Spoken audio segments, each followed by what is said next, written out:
Have you ever noticed how exhausting it is to always say whatever you want in your relationship? Today, we're diving into why being the eternally agreeable partner isn't just draining you, it's actually creating more stress for both people in the relationship. And I'm going to show you why sometimes taking the lead isn't just okay, it's exactly what your relationship needs.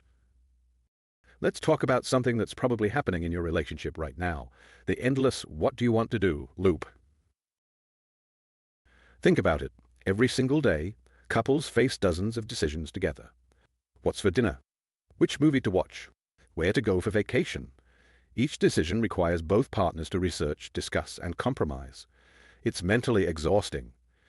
Here's the thing, when both partners try to be equally involved in every single decision, you often end up in that frustrating back and forth of, "I don't know, what do you want to do?"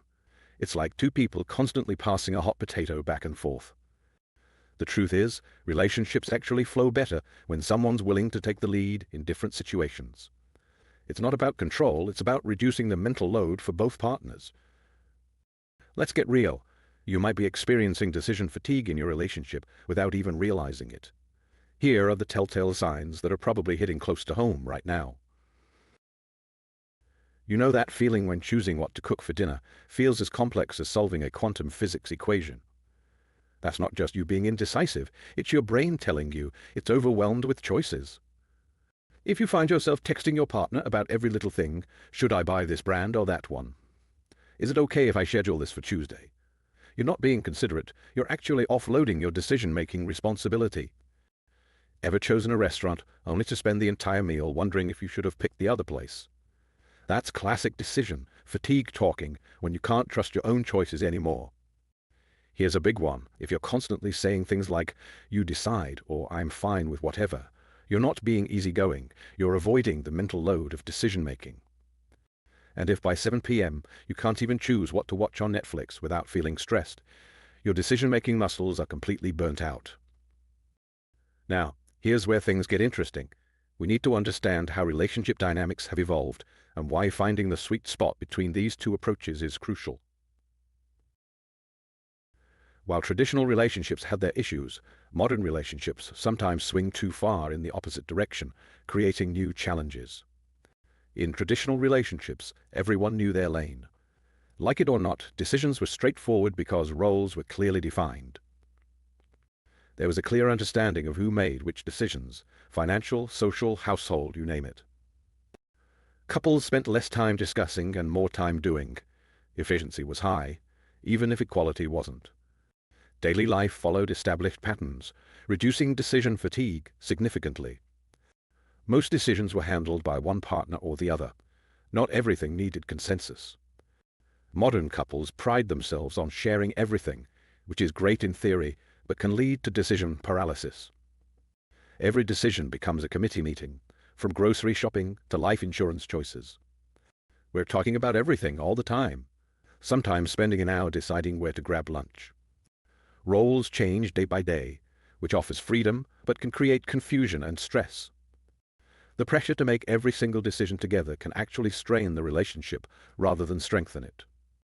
Let's look at some real situations where taking the lead actually makes both partners' lives easier and more enjoyable. First, let's talk about those daily decisions that can eat up so much mental energy. Instead of the daily "what's for dinner" debate, imagine one partner taking charge of meal planning. We're talking about creating a weekly menu, handling the grocery list, and managing the prep schedule. The other partner can still help with cooking, but the mental load of planning is handled. Rather than constantly negotiating when to have quality time, one person can establish a consistent date-night routine. Maybe it's every Thursday, with alternating choice of activities. One partner can create and maintain household systems like laundry schedules or cleaning routines that both can follow without constant discussion. Next up is social planning, an area where many couples get stuck in endless loops of coordination. Having one person coordinate friend gatherings means no more group text ping-pong trying to find the perfect date and place. One partner can be the point person for family events, managing RSVPs and coordination without constant back and forth. Weekend planning becomes smoother when one person takes the lead on scheduling, while still considering both partners' preferences. When it comes to finances, clear leadership can prevent decision paralysis. One partner can manage the regular bill payments and budget tracking, ensuring nothing falls through the cracks. Investment decisions can be researched and proposed by the partner with more financial interest or expertise. Big purchases can be initially researched by one person, who then presents the top options for joint discussion. Finally, travel planning, an area where too many cooks really can spoil the broth. One person can take point on researching and suggesting destinations that match both partners' interests. The same partner can draft an initial itinerary that balances both people's activity preferences. Having one person manage the booking and logistics means nothing gets missed or double booked. Now that we've seen where taking charge works, let's talk about how to do it effectively. These 4 principles will help you lead without dominating. First, trust your judgment. Stop second-guessing every decision. Your instincts and experiences are valuable. If you think that Italian restaurant would be perfect for date night, go with it. Your partner will appreciate your confidence more than your constant uncertainty. Next, communicate with confidence. Instead of saying, maybe we could, try, I've found a great option for. Share your decisions as solutions, not questions. This doesn't mean being bossy, it means being clear and decisive. Third, embrace responsibility.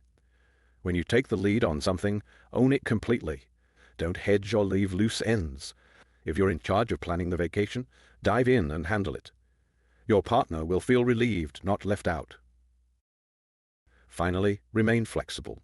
Being decisive doesn't mean being dictatorial. Stay open to feedback and be willing to adjust your approach. The goal is to make life easier for both of you, not to control everything. Let's get into the fascinating science of why taking charge actually makes both partners happier. It's not just about convenience, it's about how our brains work. Here's something mind-blowing. Research shows that every decision you make throughout the day depletes your mental energy, just like withdrawing money from a bank account. When both partners are involved in every decision, you're essentially doubling the withdrawal from both accounts. No wonder you're both exhausted by evening. Think about this. When both partners carry the mental load for the same decisions, you're not just sharing the burden, you're actually multiplying it. It's like having 2 people steering the same wheel. It doesn't make driving easier, it makes it more complicated. When one person takes clear ownership of specific decisions, it creates what psychologists call mental offloading. Your brain literally relaxes when it knows someone else has got things covered. It's like finally being able to close some of those tabs running in your mental browser. Here's the really interesting part. When couples reduce their decision-making stress, they report feeling more connected and intimate. Why? Because they're using their mental energy for the relationship itself, not just for managing it. Let's break down exactly how to implement this balanced decision-making approach in your relationship, starting today. First, sit down together and list out all the decisions you make as a couple in a typical week. You'll probably be shocked at how many there are. Look for patterns. Where do you get stuck most often? Which decisions create the most stress? This becomes your roadmap for change. Next, be honest about who's naturally better at what. Maybe you're great at financial planning, while your partner has an amazing eye for home decor. Stop trying to be equally good at everything. It's inefficient and unnecessary. Play to your strengths. Now clearly define who's in charge of what. For example, you handle all car maintenance decisions under $500 while I manage the weekly meal planning. Be specific. Vague boundaries lead to confusion and conflict. Create simple systems for handing off decisions when needed, like a quick text template. Taking point on this one, any deal breakers I should know about. This keeps communication clear without turning everything into a discussion. Finally, set up monthly decision check-ins, quick 15-minute conversations to ensure your system is working for both of you. This isn't about micromanaging each other. It's about adjusting the system as your lives evolve. Here's the truth that might completely change your relationship. When you stop trying to make every decision together and start confidently taking the lead in your areas of strength, both partners actually feel more supported and connected. Let that sink in for a moment. Embracing decisive leadership isn't about control, it's about creating clarity and reducing stress.